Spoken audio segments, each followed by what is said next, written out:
Hello everyone, जय हिंद। स्वागत है आप लोग का मेरे यूट्यूब चैनल के प्लेटफॉर्म में। आज मैं आपके समक्ष बात कर रहा हूँ बौद्ध धर्म और बौद्ध धर्म से संबंधित सभी महत्वपूर्ण जानकारियों के संदर्भ में। जैसे कि फर्स्ट पॉइंट है गौतम बुद्ध और उनका जीवन परिचय। सेकंड पॉइंट है बौद्ध धर्म के 4 आर्य सत्य कौन कौन हैं। थर्ड पॉइंट है बौद्ध धर्म के अष्टांगिक मार्ग कौन से हैं। फोर्थ पॉइंट है बौद्ध धर्म के त्रिरत्न कौन से हैं। फिफ्थ पॉइंट है बुद्ध के जीवन से संबंधित बौद्ध धर्म के प्रतीक चिन्ह कौन कौन हैं। 6 पॉइंट है 4 बौद्ध संगीतियां जो कब और किस स्थान पर आयोजित की गई। 7 पॉइंट है बौद्ध साहित्य जैसे सूत्र पिटक, विनय पिटक और अभिधम्म पिटक से संबंधित जानकारी। 8 पॉइंट है हीनयान और महायान में अंतर क्या है। और अंत में 9 पॉइंट है बौद्ध धर्म से संबंधित महत्वपूर्ण प्रश्न। जैसे महत्वपूर्ण बिंदुओं के संदर्भ में मैं आपसे इस वीडियो के माध्यम से बात करूंगा, इसलिए इस वीडियो को अंत तक देखें। इसी पॉइंट के साथ मैं अपने वीडियो को स्टार्ट करता हूं और वीडियो का फर्स्ट पॉइंट है गौतम बुद्ध। और गौतम बुद्ध ही बौद्ध धर्म के संस्थापक थे। गौतम बुद्ध का जन्म 563 ईसा पूर्व कपिलवस्तु के लुम्बिनी, जो कि नेपाल में स्थित है, नामक स्थान पर हुआ था। और गौतम बुद्ध की मृत्यु 483 ईसा पूर्व कुशीनगर में 80 वर्ष की आयु में हुई थी। बौद्ध धर्म में मृत्यु को निर्वाण या महापरिनिर्वाण कहा जाता है। इनके पिता सुद्धोधन थे, जो कि शाक्य वंश और कपिलवस्तु के राजा थे। इनकी माता महामाया थी, जो कि कोलिय वंश की कन्या थी। इनकी सौतेली माता प्रजापति गौतमी, जो कि इनकी मौसी भी थी। इनकी पत्नी यशोधरा थी, जिनके साथ इनका विवाह 16 वर्ष की आयु में हुआ था। और इनका पुत्र राहुल था। गौतम बुद्ध ने 29 वर्ष की आयु में गृह त्याग किया था, जिसे कि बौद्ध धर्म ग्रंथों में महाभिनिष्क्रमण कहा गया है। इनकी माता की मृत्यु इनके जन्म के 7वें दिन हो गई थी। तब इनका लालन पालन इनकी सौतेली माँ, जो इनकी मौसी भी थी, प्रजापति गौतमी ने किया था। बचपन से ही गौतम बुद्ध का मन आध्यात्मिकता की ओर था, इसलिए इनके पिता ने इनका विवाह 16 वर्ष की अवस्था में यशोधरा के साथ कर दिया। अपने साम्राज्य में भ्रमण के दौरान उन्होंने जीवन की 4 अवस्थाओं अर्थात दृश्यों को देखा, जिसके बाद उनके मन में वैराग्य उत्पन्न हो गया। और ये 4 दृश्य हैं। प्रथम है बूढ़ा व्यक्ति, सेकंड है बीमार व्यक्ति, और थर्ड है शव या मृत शरीर, और चौथा है सन्यासी। और इस सन्यासी को देखकर ही इनके मन में वैराग्य की भावना उत्पन्न हुई थी। गौतम बुद्ध ने सन्यासी को देखने के बाद ही निश्चय किया कि मुझे भी सन्यास धारण करना चाहिए। सांसारिक समस्याओं से व्यथित होकर सिद्धार्थ ने 29 वर्ष की अवस्था में गृह त्याग किया, जिससे कि बौद्ध धर्म में महाभिनिष्क्रमण कहा गया है। गृह त्याग के समय सिद्धार्थ कंदक नामक घोड़ा और छंदक या चन्ना नामक सारथी के साथ गए। और सिद्धार्थ ने अनुमा नदी पर घोड़ा, जिसका नाम कंदक था, और सारथी, जिसका नाम छंदक या चन्ना था, को छोड़ दिया। यहीं से सिद्धार्थ से बुद्ध बनने की यात्रा प्रारंभ होता है। गृह त्याग के बाद गौतम बुद्ध ज्ञान की खोज में इधर उधर भटकते रहे। फिर उन्हें अलार कलाम मिले, जो इनके पहले गुरु बने। गौतम बुद्ध ने अलार कलाम से सांख्य दर्शन की शिक्षा ली, और इस सांख्य दर्शन के प्रतिपादक कपिल मुनि जी थे। वैशाली से राजगृह के पास रुद्रक रामपुत के आश्रम में पहुंचे। यहाँ पर उन्होंने योग का ज्ञान प्राप्त किया। रुद्रक रामपुत उनके दूसरे गुरु थे। 6 वर्षों की कठिन साधना के पश्चात 35 वर्ष की अवस्था में वैशाख पूर्णिमा की रात्रि को निरंजना नदी के किनारे एक पीपल वृक्ष के नीचे गौतम बुद्ध को ज्ञान प्राप्त हुआ। और इस ज्ञान प्राप्ति को बौद्ध ग्रंथों में गौतम बुद्ध को बुद्धत्व कहा गया है। ज्ञान प्राप्ति के बाद गौतम बुद्ध तथागत और बुद्ध कहलाने लगे। और तथागत का अर्थ है सत्य है ज्ञान जिसका। शाक्य कुल में जन्म लेने के कारण इन्हें अर्थात गौतम बुद्ध को शाक्य मुनि भी कहा गया है। गौतम बुद्ध को एशिया का ज्योतिपुंज या लाइट ऑफ एशिया भी कहा जाता है। ज्ञान प्राप्ति के बाद सिद्धार्थ बुद्ध के नाम से जाने गए और वह स्थान बौद्ध गया कहलाया। और ये पॉइंट कई बार एग्जामों में पूछे जाते हैं। बुद्ध ने अपना प्रथम उपदेश सारनाथ में दिया, जिसे बौद्ध ग्रंथों में धर्म चक्र परिवर्तन कहा गया है। और उन्होंने यह उपदेश पाली भाषा में दिया था। अर्थात गौतम बुद्ध ने जो प्रथम उपदेश दिया था वह बौद्ध ग्रंथों में धर्म चक्र परिवर्तन कहलाया।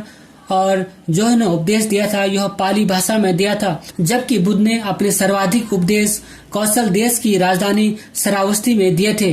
80 वर्ष की अवस्था में 483 ईसा पूर्व कुशीनगर में बुद्ध का निधन हुआ, जिसे कि बौद्ध धर्म में महापरिनिर्वाण कहा गया है। अब बात करते हैं बौद्ध धर्म के 4 आर्य सत्य के संदर्भ में। तो बुद्ध के प्रथम उपदेश को धर्म चक्र परिवर्तन की संज्ञा दी जाती है और उनका यह उपदेश दुख के कारण तथा उसके समाधान से संबंधित था और इसे ही 4 आर्य सत्य कहा जाता है। और ये इस प्रकार है, प्रथम है दुख, सेकंड है दुख समुदाय, थर्ड है दुख निरोध और फोर्थ है दुख निरोध मार्ग। गौतम बुद्ध ने दुख का सबसे बड़ा कारण तृष्णा अर्थात लालच, इच्छा आदि को बताया और जिसका समापन अष्टांगिक मार्ग के पालन से बताया था। अब बात करते हैं अष्टांगिक मार्ग के संदर्भ में। तो ये अष्टांगिक मार्ग 8 हैं। गौतम बुद्ध के अनुसार यदि मनुष्य इन अष्टांगिक मार्गों का पालन करता है तो वह दुखों से मुक्ति अर्थात दुख निरोध मार्ग पा सकता है। और ये अष्टांगिक मार्ग 8 है जो कि इस प्रकार है। प्रथम है सम्यक दृष्टि अर्थात सही दृष्टि, सेकंड है सम्यक संकल्प, थर्ड है सम्यक वाक या सम्यक वाणी, फोर्थ है सम्यक कर्म, फिफ्थ है सम्यक आजीव, सिक्स है सम्यक व्यायाम, 7 है सम्यक स्मृति और 8 है सम्यक समाधि। बात करते हैं बौद्ध धर्म के त्रिरत्न के संदर्भ में। तो गौतम बुद्ध कहा था कि मनुष्य को बौद्ध धर्म के त्रिरत्न का पालन करना चाहिए जो कि 3 हैं। प्रथम है बुद्ध, सेकंड है संघ और थर्ड है धम्म या धर्म अर्थात व्यक्ति को बौद्ध धर्म का पालन करना चाहिए। गौतम बुद्ध के अनुसार जीवन का अंतिम लक्ष्य निर्वाण की प्राप्ति अर्थात जीवन और मृत्यु के चक्र से मुक्त हो जाना, दीपक बुझ जाना और परम ज्ञान की प्राप्ति हो जाना है। और बौद्ध धर्म ग्रंथों में गौतम बुद्ध की मृत्यु को महापरिनिर्वाण के नाम से जाना जाता है। अब बात करते हैं बुद्ध के जीवन से संबंधित बौद्ध धर्म के प्रतीक चिन्हों के संदर्भ में। तो प्रथम है जन्म और उनके जन्म का प्रतीक चिन्ह कमल एवं सांड है, गृह त्याग का प्रतीक घोड़ा है, ज्ञान का प्रतीक पीपल या बोधि वृक्ष है, निर्वाण का प्रतीक चिन्ह पद चिन्ह है और मृत्यु का प्रतीक चिन्ह स्तूप है। अब बात करते हैं बुद्ध के अनुयायी जो कि 2 वर्गों में बटे हुए थे। प्रथम है भिक्षुक या भिक्षुणी, सेकंड है उपासक या उपासिकाएं। बौद्ध धर्म के प्रचार के लिए जिन्होंने संन्यास ग्रहण किया उन्हें भिक्षुक या भिक्षुणी कहा गया है और गृहस्थ जीवन व्यतीत करते हुए बौद्ध धर्म अपनाने वालों को उपासक या उपासिकाएं कहा गया है। बात करते हैं बुद्ध के प्रमुख अनुयायी शासकों के संदर्भ में। तो बुद्ध के प्रमुख अनुयायी शासक बिंबिसार, प्रसेनजीत, उदयन आदि शासक थे और बौद्ध संघ में सम्मिलित होने के लिए न्यूनतम आयु 15 वर्ष थी। अब बात करते हैं बौद्ध संगीतों के संदर्भ में जिनका आयोजन बौद्ध धर्म के प्रचार और प्रसार के लिए किया गया था। महात्मा बुद्ध की मृत्यु के बाद बौद्ध धर्म के प्रचार प्रसार के लिए 4 बौद्ध संगीतों का आयोजन किया गया। प्रथम है जो कि 483 ईसा पूर्व में आजाद शत्रु के शासन काल में राजगृह में आयोजित हुई थी और इस समिति के अध्यक्ष महाकश्यप थे। द्वितीय बौद्ध संगीत का आयोजन 383 ईसा पूर्व में कालाशोक के शासन काल में वैशाली में आयोजित हुई थी और इस संगीत के अध्यक्ष साबाकामी थे।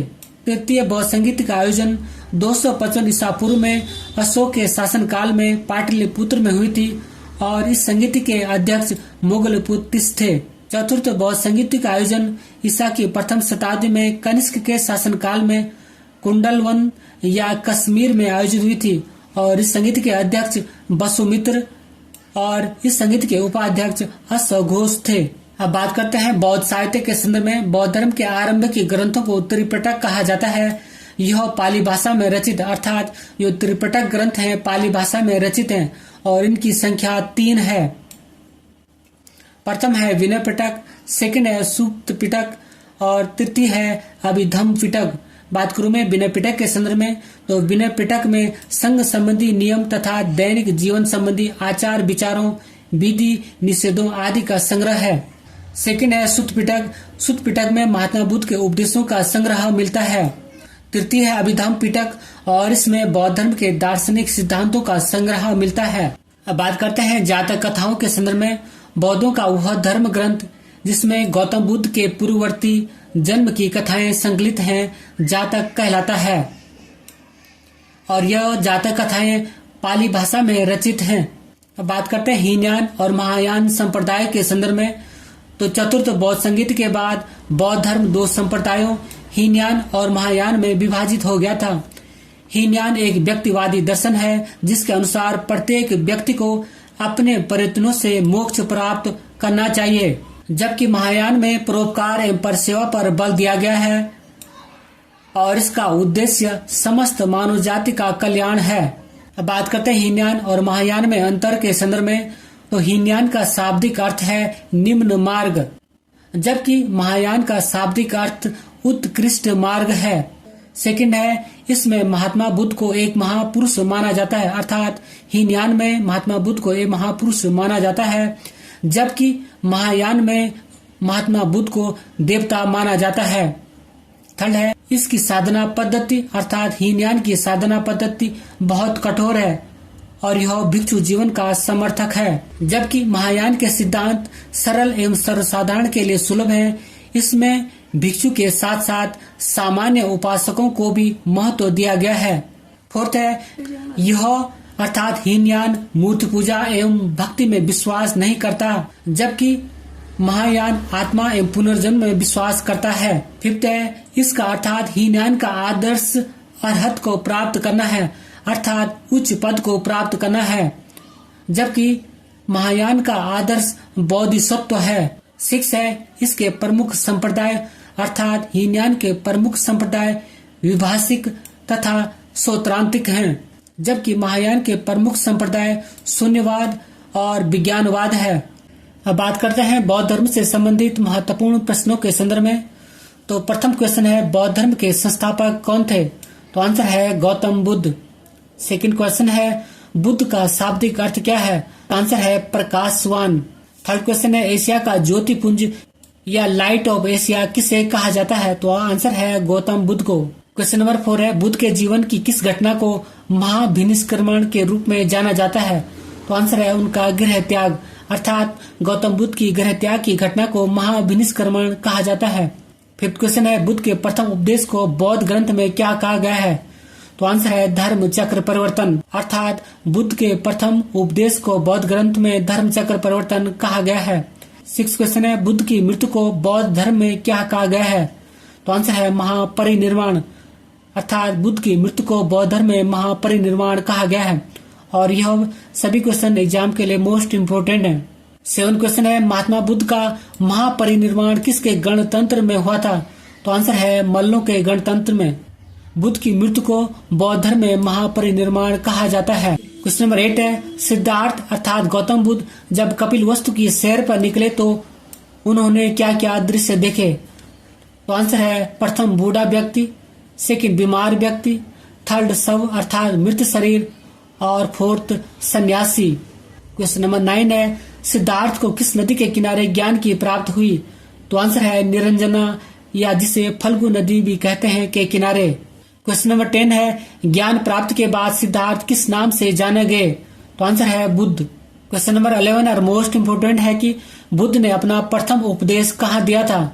तो आंसर है ऋषिपत्तनम, सारनाथ, वाराणसी, उत्तर प्रदेश में, जबकि बुद्ध ने अपने सर्वाधिक उपदेश श्रावस्ती में दिए थे। क्वेश्चन नंबर 12 है, बुद्ध ने अपने उपदेश किस भाषा में दिए थे? तो आंसर है पाली भाषा में। क्वेश्चन नंबर 13 है, बुद्ध ने अपने सर्वाधिक उपदेश किस स्थान पर दिए? तो आंसर है श्रावस्ती और यह स्थान कौशल देश की राजधानी थी, जबकि बुद्ध ने अपना प्रथम उपदेश ऋषिपत्तनम, सारनाथ, वाराणसी, उत्तर प्रदेश में दिया था। क्वेश्चन नंबर 14 है, गौतम बुद्ध के जीवन से संबंधित चिन्हों में जन्म का चिन्ह क्या है? तो आंसर है कमल एवं सांड, क्योंकि कहा जाता है जब गौतम बुद्ध का जन्म हुआ था तब 7 कमल खिले थे और गौतम बुद्ध ने इन 7 कमलों पर अपने पद चिन्ह रखे थे। क्वेश्चन नंबर 15 है, बुद्ध की मृत्यु का प्रतीक क्या है? तो आंसर है स्तूप। क्वेश्चन नंबर 16 है, बौद्ध धर्म ग्रहण करने वाली प्रथम महिला कौन थी? तो आंसर है प्रजापति गौतमी और यह गौतम बुद्ध की मौसी थी। क्वेश्चन नंबर 17 है, गौतम बुद्ध के अनुयायी किन 2 भागों में विभाजित थे? तो आंसर है उपासक और भिक्षुक। क्वेश्चन नंबर 18 है, बौद्ध धर्म के 2 संप्रदाय कौन से हैं? तो आंसर है महायान और हीनयान। क्वेश्चन नंबर 19 है, किस शासक के शासनकाल में बौद्ध धर्म 2 स्वतंत्र संप्रदायों हीनयान और महायान में विभाजित हुआ? तो आंसर है कनिष्क के शासनकाल में। क्वेश्चन नंबर 20 है, बुद्ध की प्रथम मूर्ति किस कला के अंतर्गत बनी है? तो आंसर है मथुरा कला के अंतर्गत। क्वेश्चन नंबर 21 है, सर्वाधिक बुद्ध मूर्तियों का निर्माण किस शैली के अंतर्गत किया गया? तो आंसर है गांधार शैली के अंतर्गत। क्वेश्चन नंबर 22 है बौद्ध धर्म को भारत में अंतिम राजकीय संरक्षण किस वंश के शासकों ने दिया था? तो आंसर है बंगाल के पाल शासकों ने। क्वेश्चन नंबर 23 है किस बौद्ध ग्रंथ में संघ जीवन के नियम प्राप्त होते हैं? तो आंसर है विनय पिटक में। क्वेश्चन नंबर 24 है बुद्ध के गृह त्याग का प्रतीक क्या है? तो आंसर है अश्व या घोड़ा। क्वेश्चन नंबर 25 है बौद्धों का सबसे पवित्र त्योहार कौन सा है? तो आंसर है बैसाख पूर्णिमा, क्योंकि इसी दिन गौतम बुद्ध को ज्ञान की प्राप्ति हुई, इसी दिन गौतम बुद्ध का जन्म हुआ और इसी दिन गौतम बुद्ध की मृत्यु भी हुई थी। इसी क्वेश्चन के साथ मैं अपने वीडियो को समाप्त करता हूं। अगर आपको मेरा वीडियो का कंटेंट पसंद आए तो वीडियो को लाइक करें, शेयर करें, कमेंट्स करें और यदि चैनल पर नए हैं तो चैनल को सब्सक्राइब करें। Thank you for watching. God bless you. जय हिंद।